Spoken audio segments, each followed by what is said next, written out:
Welcome to the corridors at COP30 yesterday. The Prince of Wales was here, the Prime Minister addressing delegates. The Prime Minister talking about how the consensus around net zero is fracturing. And back home, a consensus that energy bills are too high and net zero has got something to do with it, which is quite a relevant question for the Secretary of State for Energy Security and Climate Change, Ed Miliband, who joins me now. Secretary of State, is this a tougher gig than usual? To a lot of your political opponents and quite a few voters, you're seen as the guy who's sort of putting up bills, net zero is expensive, and he now to fly to Brazil to a climate summit. I can see the headlines being difficult for you. Is it hard? Well, I actually don't buy that's where the public is. That's where sections of parties in British politics are. But I think what people know is that energy bills went up and have stayed high because of our reliance on fossil fuels when Russia invaded Ukraine. The right way to bring them down is to drive forward with low carbon, homegrown energy that we control. That's what this government is rightly focused on. And I think what you see here at COP, frankly, is countries carrying on moving on clean energy because they see it as a massive opportunity for jobs. They see it as a route to energy security, and they believe it's the right thing to do for future generations as well. But give me a sense of the feeling, because you're in corridors that I'm not permitted in. I mean, the Prime Minister spoke about that consensus fracturing. Obviously, the position of the Trump administration and America's attitude, it has had, I can feel some of the heat coming out of this process and a feeling that the momentum is possibly being lost. And your plans don't really work unless everyone else is on board too. How concerned are you?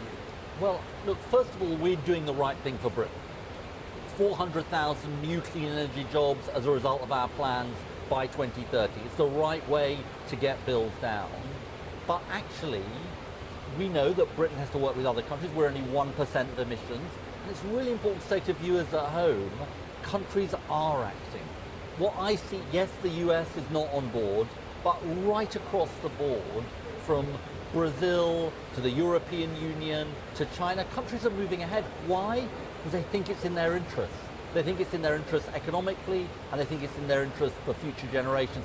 And just to give you one fact, there've been 30 COPs, as you say. 15 years ago, the world was heading for 4 degrees of global warming. Now we're heading for somewhere between 2.3 to 2.5 degrees of warming.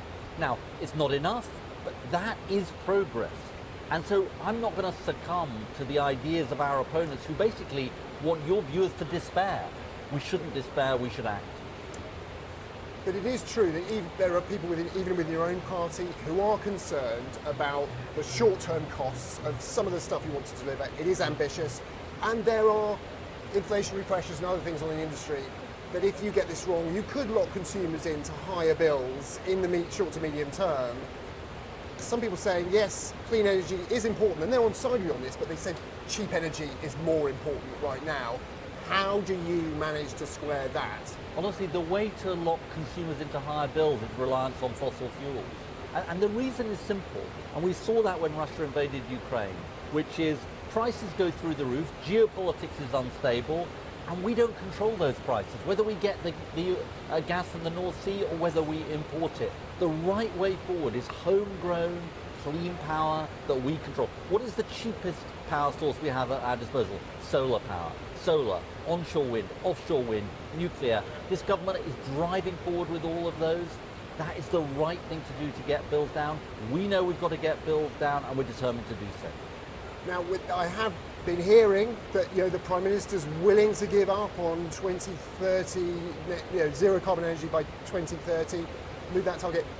How are you going to avoid falling into the trap that you accuse the Conservatives of dither and delay on the climate, which ends up actually, as we know, we've seen it happen, cost people more? I don't know what you've been hearing about the Prime Minister, but I heard the Prime Minister very clearly yesterday.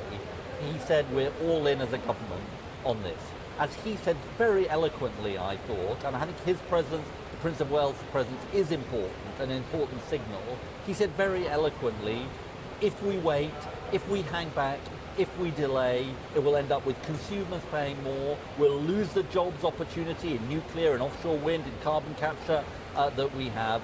That's why it's right to press ahead, and we will deliver for consumers. And indeed, we will deliver on jobs. And we've got a tough budget coming up, and I'm sure, and I hate to drag you back to what must be going on in the UK, you're probably having a great break from it, but the pressure is on you. I think a lot of your opponents are sort of using Ed Miliband as one of the bogeymen of Labour in terms of driving up costs, cost of living. If your colleagues in government do water this down, don't allow you to deliver what you can do, what comes first for you personally? The work you do on the climate and UK's energy policy or your politics? Is this something you would actually leave government over if it really came to it? How committed are you? I'm certainly not leaving government. Right across government, because I've been at this a long time, there is more of a commitment to these issues than ever before. Because Rachel Reeves sees it as core to her economic strategy, as delivering jobs and growth. The Prime Minister does too. We know it's the route to energy security. And you know, I think our opponents, Reform and the Tories, are making a terrible mistake. Because I don't think the British people want parties to give up on clean energy, because they know it will end up leading to higher bills, fewer jobs, and a total betrayal of future generations. And I think a reminder from planet Earth there, I can think I hear tropical rain pounding down on the roof of the venue. I wondered, do you at this summit feel that the eyes of the world on you? You know, we rightly came here yesterday, the Prime Minister, Prince of Wales, celebrating Britain's leadership in this. I mean, that's the one thing we really have shown, we consistently show. But if we mess this up in terms of our transition back home, I'm not suggesting you are, but if Britain can't make this work and we're leading out in front, do you feel people watching you, and do you feel the burden of responsibility? So you've got to prove to the rest of the world that we can do this, and if we can't do this, what hope is there? Our job is to deliver for the people of Britain, and we're going to deliver for the people of Britain. That's what this agenda is all about. That's the mandate we were elected to deliver.